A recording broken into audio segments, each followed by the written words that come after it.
ایک نوجوان شخص تھا، اس کی عمر 16 سال تھی. جس دن اس کے ابا کا انتقال ہوا اس دن اس کے چچاؤں نے اس پر حملہ کر دیا. وہ نوجوان شخص کھڑا ہوا اور اپنے چچاؤں سے اس نے پہلے تو وہ ڈر گیا. تب اس نے اپنی امی سے پوچھا کہ میں کیا کروں؟ تو کہا میں نہیں جانتی تم کیا کرو گے، لیکن تمہارے ابا ہوتے تو ڈٹ کر مقابلہ کرتے. تو وہ اپنے ابا کی تلوار لے آیا، ڈٹ کر مقابلہ کرنے لگا. اس کے چچا جو تھے وہ بھاگ گئے.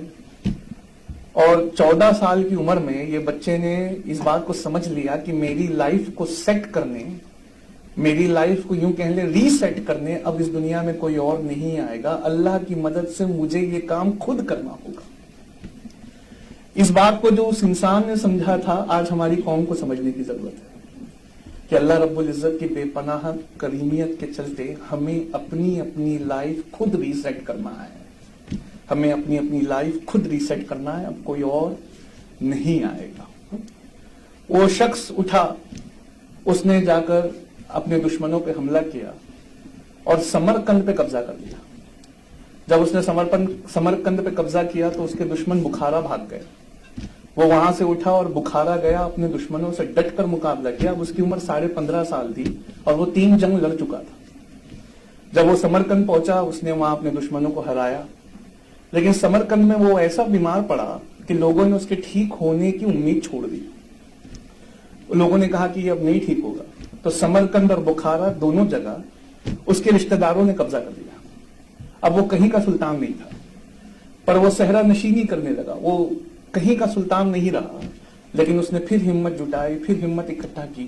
ہمت اکٹھا کر کے پھر بخارا جیتا. جیسے بخارا جیتا پھر سمرقند کی طرف بڑھا.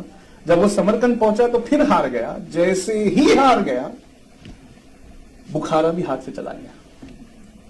اس طرح وہ سمرقند اور بخارا جیتنے کی بے جوڑ کوشش لگ بھگ اس نے 11 بار کی. جب وہ کامیاب نہ ہو سکا تو کابل آ گیا اور کابل میں اس نے ایک چھوٹا سا راج قائم کیا. جب اس نے چھوٹا سا راج قائم کیا تو بہت سارے لوگوں نے یہاں سے لیٹر لکھا کہ تمہیں ہندوستان آنا چاہیے اور ہندوستان پہ قبضہ کرنا چاہیے اور ہندوستان پہ ایک بہترین حکومت کو اسٹیبلش کرنا چاہیے. جب وہ انڈیا پہنچا تو اس وقت جس لوگوں نے انہیں بلایا تھا اس میں سے ایک نے ہی اس پہ حملہ کر دیا.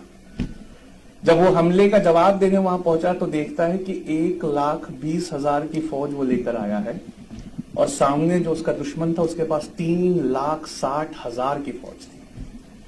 وہ گھبرا گیا.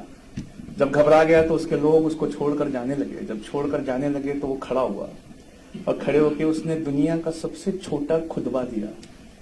جب میں یہ خطبہ اپنے بچوں کو ٹرانسلیٹ کر کے دلی میں سناتا ہوں تو اکثر میں وہ لکھ کر اسے اپنی پڑھنے والی ٹیبل کی دیوار کے سامنے چپکا دیتے ہیں. میں ان سے پوچھتا ہوں کہ ایسا وہ کیوں کرتے، خاص کر میرے برہمن اسٹوڈنٹ وہ اس کو چپکا دیتے ہیں. تو میں ان سے کہتا ہوں کہ ایسا کیوں کرتے؟